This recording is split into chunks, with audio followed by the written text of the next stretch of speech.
ખટોદરા વિસ્તારમાં રામજીભાઈ મૂર્તિવાડા પાસે અજાણ્યા લોકોએ શ્રીજીની 15થી 20 મૂર્તિઓની આંગળીઓ ખંડિત કરી છે। આ ઘટનાથી મૂર્તિકાર દુઃખી છે, કારણ કે છેલ્લા 4 મહિનાથી તેઓ આ મૂર્તિઓ બનાવવામાં મહેનત કરી રહ્યા હતા। ખટોદરા પોલીસે આ મામલાની તપાસ શરૂ કરી છે અને સીસીટીવી ફૂટેજ તપાસી રહી છે। મૂર્તિકારને આ ઘટનાની જાણ ત્યારે થઈ જ્યારે લોકો મૂર્તિઓ જોવા આવ્યા હતા। મૂર્તિકાર રામજીભાઈ મૂર્તિવાડા પાસે આ વર્ષે ગણેશ ચતુર્થી માટે લગભગ 150થી વધુ મૂર્તિઓ બનાવવાનું કામ ચાલુ હતું। તેમણે જણાવ્યું કે હું જમવા ગયો હતો ત્યારે કોઈ અજાણ્યા શખ્સોએ આ કૃત્ય કર્યું। જ્યારે ગ્રાહકો મૂર્તિઓ જોવા આવ્યા અને તેમણે મને જણાવ્યું ત્યારે જ હું આ બાબતે જાણી શક્યો। મેં 4 મહિના રાત દિવસ મહેનત કરીને આ મૂર્તિઓ બનાવી છે। આ જોઈને મારું હૃદય દુખી ગયું છે। આ ઘટનાની જાણ થતાં જ તેઓ ભાંગી પડ્યા હતા। આ સમગ્ર ઘટનાની જાણ મળતા જ ખટોદરા પોલીસે તાત્કાલિક તપાસ શરૂ કરી છે। ખટોદરા પોલીસના ઇન્સ્પેક્ટર BR રવારીએ જણાવ્યું છે કે અમે ઘટના સ્થળે પહોંચીને તપાસ કરી છે। કેટલીક મૂર્તિઓને નુકસાન પહોંચાડવામાં આવ્યું છે અને કઈ રીતે આ કૃત્ય કરવામાં આવ્યું છે તેની વિગતવાર તપાસ કરી રહ્યા છીએ।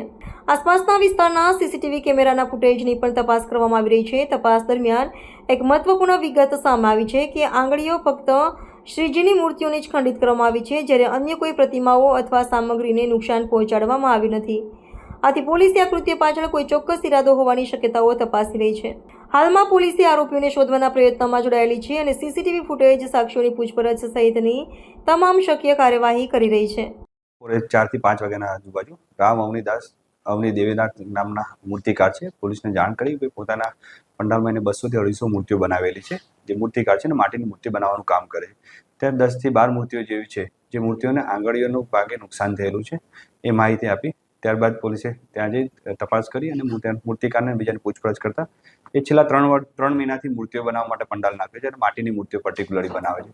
તો એનું કેવું છે કે મારા જોડે 20 થી 25 મજૂર છે અને દિવસ દરમિયાન હજારો લોકો મૂર્તિઓ સિલેક્ટ કરવા અને પોતાનો ઓર્ડર કરેલી મૂર્તિ કેટલી બનીને જોવા માટે આવતા હોય, સાથે પરિવારને બાળકોને સાથે લઈને પણ આવતા હોય છે।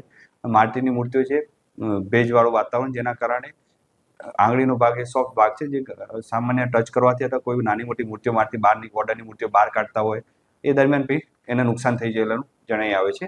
હાલ કોઈ ગુનાહિત છે કે નહીં એ બાબતમાં પોલીસ તપાસ કરી, પણ પ્રાથમિક તપાસ દરમિયાન એવું કંઈ જણાઈ આવતું નથી અને પોલીસ આ બાબતે મૂર્તિકારને બી રાખી પોલીસની મૂર્તિઓ અલગ થોડા દૂરના અંતરે રાખી, જેના કારણે ઇઝીલી મૂર્તિઓ જે માણસોને અવર જવાના કારણે તૂટે ને નુકસાન ના થાય।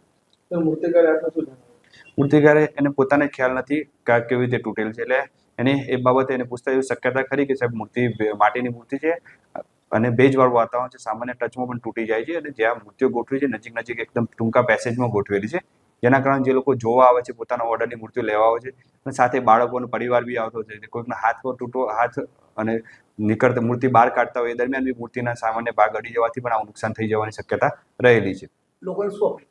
લોકોને અપીલ કરીએ છીએ કે જે લોકો અમુક સોશિયલ મીડિયા પેજ ઉપર અથવા કોઈ ઈરાદાપૂર્વક તોડેલી એ રીતની અફવા ચાલે પણ એના ઉપર ધ્યાન ના રાખવું। પોલીસની પ્રાથમિક તપાસ દરમિયાન આવું કોઈ પણ જણાઈ આવેલું નથી। લોંગ ટાઈમથી મૂર્તિ લેવા હજારો લોકો આવતા હોય, માટીની મૂર્તિઓ છે અને ટૂંકા પેસેજમાં ગોઠવેલી મૂર્તિઓ છે, જેના કારણે આવો બનાવ બનાવવાની શક્યતા પોલીસને હાલ દેખાઈ આવે છે।